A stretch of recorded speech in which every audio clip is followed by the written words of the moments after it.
ஒரு இதற்கு முன்பு இருந்த அரசுகள்லாம் கூட்டணி நிர்பந்தத்தில் இருந்த அரசாங்கங்கள். ஒரு மிகப்பெரிய மேண்டேட் நரேந்திர மோடி அவர்களுக்கு 2 முறை தரப்பட்டது. இப்போ தான் மெஜாரிட்டி இல்லை, கூட்டணி கட்சிகளோட தயவில் இருக்கக்கூடிய நிலைமை. இந்தியா வளர வேண்டிய அளவுக்கு வளர்ந்திருக்கிறதா? இந்தியாவில் மத பகைமை, சமூக நல்லிணக்கம் அப்படின்ற ஒன்று இந்த 10-11 வருஷத்தில் எந்த அளவுக்கு மேம்பட்டிருக்கு? சாதாரண மனிதங்களுடைய வாழ்க்கை தரம் மேம்பட்டிருக்கா? மாநில அளவில் இருக்கக்கூடிய ஒவ்வொரு மாநிலத்தினுடைய உணர்வுகள், உரிமைகள் அது ஒரு கேள்விக்குறியாயிருக்கா அல்லது இம்ப்ரூவ் ஆயிருக்கா? பல தலைவர்கள் பேசக்கூடிய கருத்தை கேட்குறோம். தன்னாட்சி அமைப்புகள், அது சுப்ரீம் கோர்ட்டு விமர்சனத்துக்கு ஆளாகுது, எலெக்ஷன் கமிஷன் விமர்சனத்துக்கு ஆளாகுது, இடி, ஐடி, சிபிஐ, இந்த அமைப்புகள் அவங்களுடைய சுதந்திரம் பறிக்கப்பட்டிருக்கு. திரு கார்கே சொல்கிறாரு, கருத்து சுதந்திரமும் போயிருக்கு, இவங்க சொன்ன எல்லா ஃப்ளாக்ஷிப் ஸ்கீமும் தோற்று போனவை அப்படின்னு விமர்சிக்கிறார். உங்கள் மதிப்பீடு இந்த 11 ஆண்டு காலத்தில் பாசிட்டிவாக என்ன நடந்திருக்கு, என்ன மிஸ் பண்ணியிருக்காங்கன்னு நினைக்கிறேன்? ஒரு வார்த்தையில் இந்த 11 ஆண்டுகள் ஒரு வார்த்தையில் சம்மரைஸ் பண்ணோன்னா அந்த வார்த்தை ஏமாற்றம். எதிர்பார்ப்பு மிகவும் அதிகமாக இருந்தது, அது உண்மை. ஏதோ இந்தியாவையே மாற்றி அமைக்கப் போகும் ஒரு அரசாங்கம் 2014 அந்த எதிர்பார்ப்பு எல்லோரிடமும் இருந்தது. அது பொய்த்து விட்டது அப்படிங்கிற ஒரு இது. அதனால் ஒரு அரசாங்கம் எந்த நன்மையும் செய்யவில்லை, எல்லாமே மோசம் அப்படின்னு சொல்ல மாட்டேன். எல்லா அரசாங்கங்களுக்கும் நிறையும் இருக்கும், குறையும் இருக்கும். அதில் இந்த அரசாங்கம் பர்டிகுலராக இந்த எக்ஸ்ட்ரீம் பாவர்ட்டி அப்படின்னு சொல்கிறதுல அது ஒரு இம்பேக்ட் நிச்சயமாக இருந்திருக்கு. 80 கோடி மக்களுக்கு இன்றைக்கி இலவசமாக ரேஷன் கிடச்சிக்கிட்டு இருக்குது. அண்ட் இந்த லாஸ்ட் மைல் டெலிவரி பல திட்டங்களில் இம்ப்ரூவ் ஆகிருக்கு. இப்போ அந்த ஜன்தன் அக்கௌண்ட் ஓப்பன் பண்ணுறதாக இருக்கட்டும், இல்லை ஃபைனான்ஷியல் இன்க்ளூஷன், அதனுடைய ஒரு நீட்சி அது.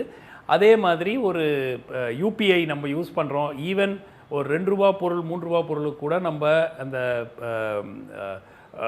ஃபைனான்ஷியலி ஒரு அட்வான்ஸ்டு சொசைட்டியாக மாறிக்கிட்டு இருக்கிற ஒரு முயற்சி, இதெல்லாம் நிச்சயமாக அச்சீவ்மெண்ட்ஸு. ஆனால் மிகப்பெரிய ஏமாற்றங்களும் இதன் கூட இருக்குது.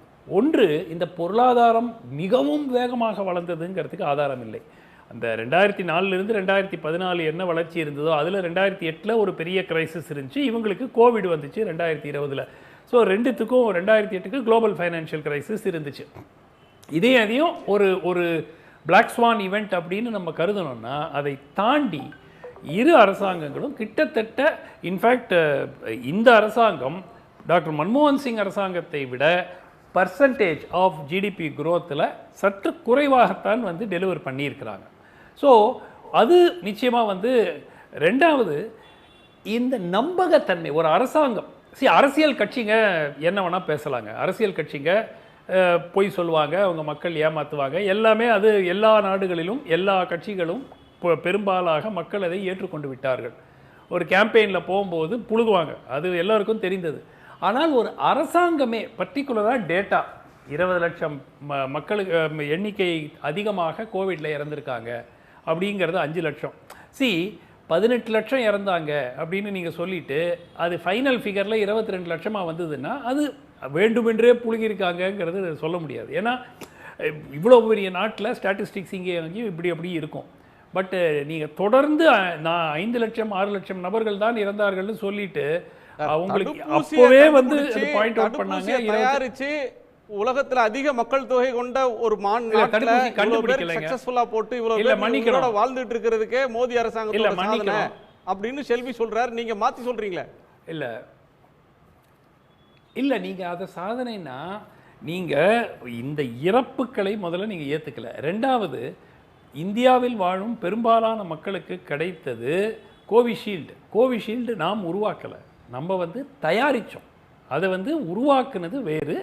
அது அந்த அந்த மேனுஃபேக்சரிங் ஃபெசிலிட்டிஸ் நம்மக்கிட்ட இருந்ததுனால அதை நம்ம தயாரித்தோம். ஸோ நம்ம கண்டுபிடிச்சி பண்ணல. கோவேக்சினுங்கிறது அதை பற்றி பேச வேண்டாம், அதை பற்றி பேசினா அதுவே ஒரு தனி டிபேட்டாக போயிடும்.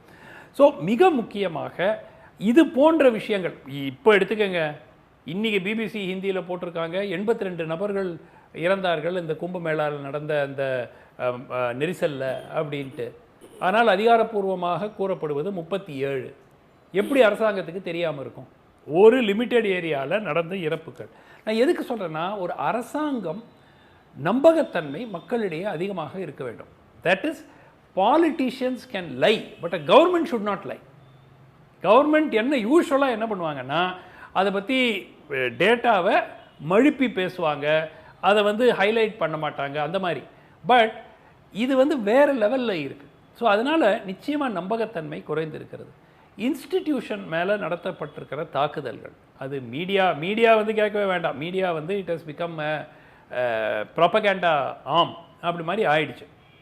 அஃப்கோர்ஸ் நான் தமிழ்நாட்டை எக்ஸப்ஷனாக வச்சுக்கிறேன். பட் பெரும்பாலான மாநிலங்களில் மீடியா இஸ் அ ப்ராபகேண்டா ஆம். தமிழ்நாட்டில் அது ரிவர்ஸ், வேறு விஷயம். அப்புறம் இன்னொரு மிக முக்கியமான ஒரு விஷயம், இந்த திட்டங்களினுடைய நிறைவேற்றம்.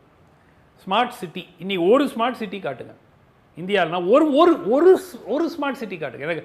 நான் 100 ஸ்மார்ட் சிட்டிக்கு திட்டம் போடப்பட்டது, அதற்கு 20,000 கோடி 3 ஆண்டுகள் 4 ஆண்டுகள் ஒதுக்கெல்லாம் பட்டது.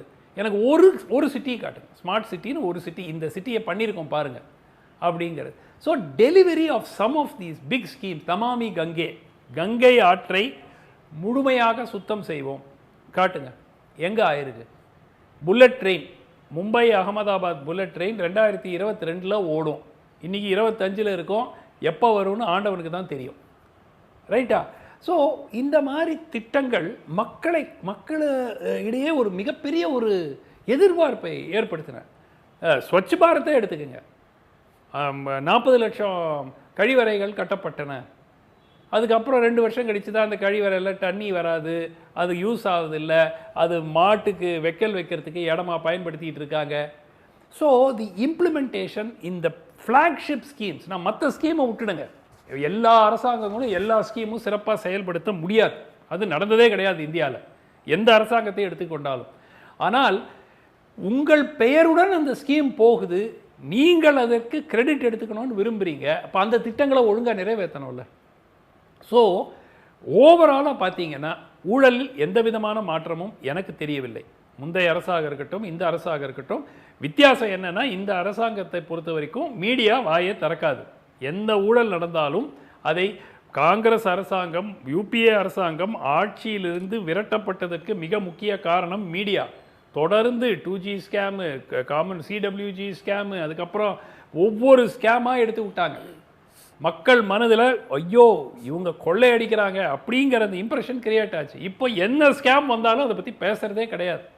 ஸோ அதனால் நிச்சயமாக இன்ஸ்டிடியூஷன்ஸினுடைய erosion, judiciary, media, election commission கேட்கவே வேண்டாம். தேர்தல் ஆணையம் மகாராஷ்டிராவில் நடந்திருக்கிற அந்த எலெக்ஷனுக்கு எத்தனை கேள்விகள் எழுப்பப்பட்டிருக்கின்றன. மேட்ரு சுப்ரீம் கோர்ட்டில் இருக்குது, எப்போ வரும் யாருக்கும் தெரியாது.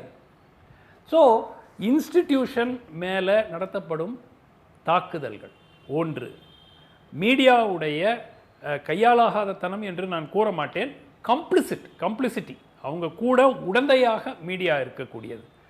மூன்றாவது, இந்த திட்டங்கள் சரியாக ஃப்ளாக்ஷிப் ஸ்கீம்ஸ், 10 ஃப்ளாக்ஷிப் ஸ்கீம் எடுத்துக்கிட்டாக்க 2 or 3 தான் மக்களுக்கு சரியாக போய் சேர்ந்துருக்கு. மீதி எல்லா ஸ்கீமும் இட் ஹஸ் பீன் ஃபெயிலியர்.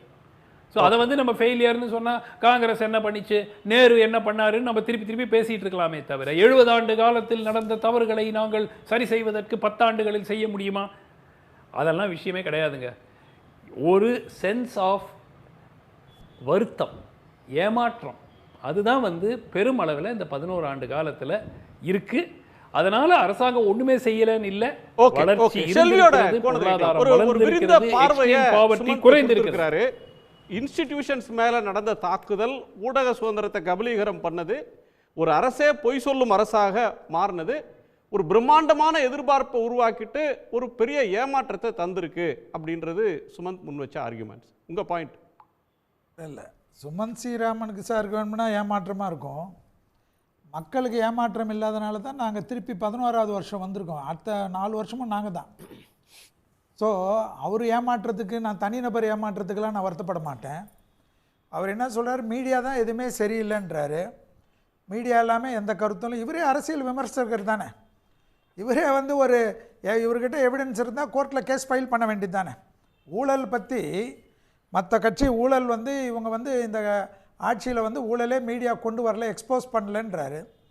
இன்றைக்கி மீடியா வந்து ஒரு பெரிய விஷயம் இல்லை, நம்மளே யூடியூப்பை திறந்துக்கலாம். அந்த காலம் மாதிரி மீடியாக்கெல்லாம் ரொம்ப கஷ்டப்பட வேணாம். ஒரு கேமரா இருந்து ஒரு மைக் இருந்துட்டு இப்போ அவங்கவுங்களே யூடியூப்பை போட்டுன்னு தான் ஓட்டுறாங்க. ஸோ நம்மளே எக்ஸ்போஸ் பண்ணலாம். நான் என்ன கேட்குறேன், ஏன் வந்து மற்றவங்க எக்ஸ்போஸ் பண்ணணும்னு பார்க்குறாரு? இவர்கிட்ட எவிடன்ஸ் இருக்கு. மீடியா வந்து அதனோட பணியை செய்யல. மீடியா வந்து அரசாங்கத்துக்கு மீடியான்றது யாரு? அம்பானி கையில ஒரு மீடியான்றது யாரு? இல்ல மீடியான்றது யாரு? நீங்க மீடியாவா கேக்குறீங்க?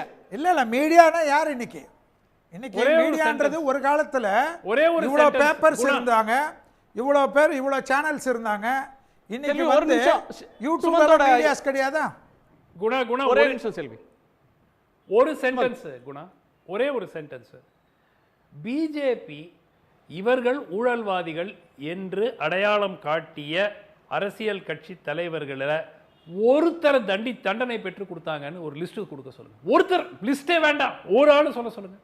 அஜித் பவார் 70,000 கோடி கொள்ளையடித்து விட்டார் என்று சொன்னது யாரு? தேவேந்திர ஃபட்னவிஸ். இன்னைக்கு இவர் சிஎம், அவர் டெபுட்டி சிஎம். நாராயண் ராணே எவ்வளவு கொள்ளையடித்து விட்டார்னு சொன்னது யாரு? அதே ஃபட்னவிஸ். தெலுங்கு தேசம் ஒய்எஸ் சௌத்ரி, சுஜனா சௌத்ரி வந்து தென்னகத்தின் விஜய் மால்யா சொன்னது யாரு? பிஜேபி. இது எல்லாமே இந்த மாதிரி நான் ஒரு பெரிய பட்டியலே உங்களுக்கு கொடுக்கிறேன். எங்களுக்கு பிஜேபி வந்த மாட்டேன்றீங்க. இந்த குற்றச்சாட்டுகள் எல்லாம் அவர்கள் புனிதர்களாக எல்லாத்துக்கும் அவங்களுக்கே பேச டைம். இப்ப என் நேரத்துல தானே நான் பேசிட்டு இருக்கேன், அவர் நேரத்துல நான் குறுக்க வரலையே. ஆனா இதுலயே வந்துட்டு அவரே பிரசங்கம் பண்றதுக்கு மைக்க கைட்டு வச்சு நாங்க போயிடுறோம். ப்ராப்ளம் என்ன சொல்லுங்க. ஒண்ணுமே இல்ல. அஜித் பவார் சார் பத்தி பேசுறாரு. அஜித் பவார் பத்தி சாருடைய கேஸ் இவரே சொன்னார் சுப்ரீம் கோர்ட்டில் இருக்குது, அது என்னைக்கு வருமோ, என்னைக்கு வர வைக்கணும், ஸ்பீடப் பண்ண வேண்டிதானே. ஒருத்தருடைய கேஸு தமிழ்நாட்டில் இருக்கக்கூடிய எவ்வளோ பேருடைய கேஸ் இருக்குது, சுப்ரீம் கோர்ட் வரைக்கும் ஜெயலலிதா அம்மையாருடைய கேஸ் போயிட்டு தானே வந்தது. நான் என்ன கேட்குறேன், இருங்க சார் நான் பேசுகிறேன், அப்புறமா எல்லாத்துக்கும் பதில் சொல்லுங்கள். நான் என்ன கேட்குறேன், எல்லாருடைய கேஸும் யாரும் வந்து நாங்கள் வாபஸ் வாங்கலை. யார் வந்து ஊழல், இப்போ செந்தில் பாலாஜி சார் இருக்கார், சிஎம் வந்து செந்தில் பாலாஜி சாரை பற்றி அவ்வளோ பேசினார். செந்தில் பாலாஜி சார் வந்து இப்போ டிஎம்கேல வந்துட்டார். டிஎம்கேல வந்தனால செந்தில் பாலாஜி சாரை புனிதம்னு நாங்கள் சொல்லலையே, டிஎம்கே சொல்லுதா? அவர் கேஸை பார்த்துப்பாருன்னு சொல்கிறாரு.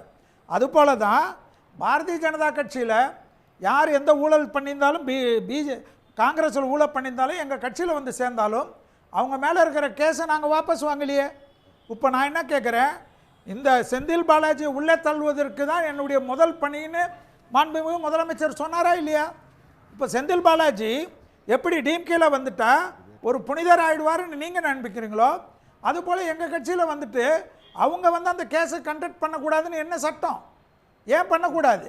செந்தில் பாலாஜி சாருக்கு இருக்கிற உரிமை எங்கள் கட்சியில் இருக்கிற அஜித் பவாருக்கு இருக்கக்கூடாதுன்னு ஏதாவது சட்டம் இருக்கா? நான் என்ன கேட்குறேன், எல்லா கட்சியிலும் அவரவர்கள் சேர்கிறார்கள்.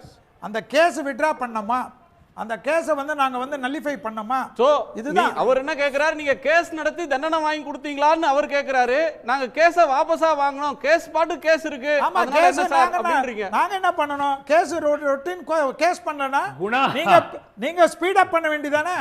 எல்லாருக்கும் ஸ்பீட் அப் பண்றதுக்கு ரைட் இருக்குல்ல. இன்னைக்கு குணா என்ன கேள்வி?